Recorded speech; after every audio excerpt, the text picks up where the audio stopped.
Hey guys, ഇന്ന് ഞാൻ ഉച്ച എന്തൊക്കെയാണ് ഉണ്ടാക്കിയതെന്നാണ് കാണിക്കുന്നത്. ആദ്യം തന്നെ ഞാൻ കുഞ്ഞുവായിക്ക് കുറുക്കുണ്ടാക്കി മാറ്റി വെക്കുന്നുണ്ട്. ചൂടാറി കഴിയുമ്പം അവൾക്ക് കൊടുക്കാമല്ലോ. അതിനുശേഷമാണ് ഞാൻ പണികളൊക്കെ തുടങ്ങുന്നത്. ഇന്ന് ബീട്രൂട്ട് തോരൻ ഉണ്ടാക്കാമെന്ന് കരുതി. അങ്ങനെ ബീട്രൂട്ടും സവാളയും ചെറുതായി അരിഞ്ഞ് ആദ്യം കടുക് പൊട്ടിച്ച് അതിനകത്തേക്കാണ് ഇതിട്ട് വഴറ്റുന്നത്. ഞാൻ വെള്ളമൊന്നും ചേർക്കാറില്ല. എന്നിട്ട് നല്ല രീതിയിൽ അടച്ചു വെക്കും. അത് ഒരു 5 മിനിറ്റ് മാക്സിമം അങ്ങനെ ഇരിക്കുമ്പോൾ തന്നെ നല്ലതായിട്ട് വേകാറുണ്ട്. ആ ഒരു ടൈമിൽ ഇതിലേക്ക് ഇടാനുള്ള അരപ്പ് ഞാൻ റെഡിയാക്കാൻ വേണ്ടി പോവുകയാണ്.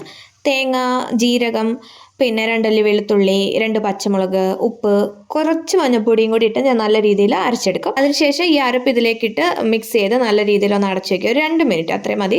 അങ്ങനെ അത് റെഡിയായി. അതിനുശേഷം മോരുകറി ഉണ്ടാക്കാൻ വേണ്ടിയിട്ട് പോയി. ആദ്യം വെളിച്ചെണ്ണ ഒഴിച്ച് അതിലേക്ക് കുറച്ച് ജീരകം ഒന്ന് പൊട്ടിക്കണം, കടുക് പൊട്ടിക്കുന്നത് പോലെ.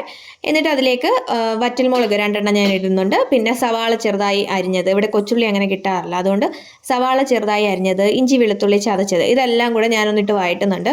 അത് വഴണ്ട് വരുമ്പോൾ അതിലേക്ക് കുറച്ച് മഞ്ഞൾപ്പൊടിയും കുറച്ച് ഉപ്പും കൂടെ ചേർത്ത് നല്ല രീതിയിൽ വീണ്ടും ഒന്ന് ഇളക്കി വയ്ക്കുന്നുണ്ട്. ശേഷം അതിലേക്ക് ഈ തൈര് ഒഴിച്ചു കൊടുക്കുകയാണ് ചെയ്യുന്നത്.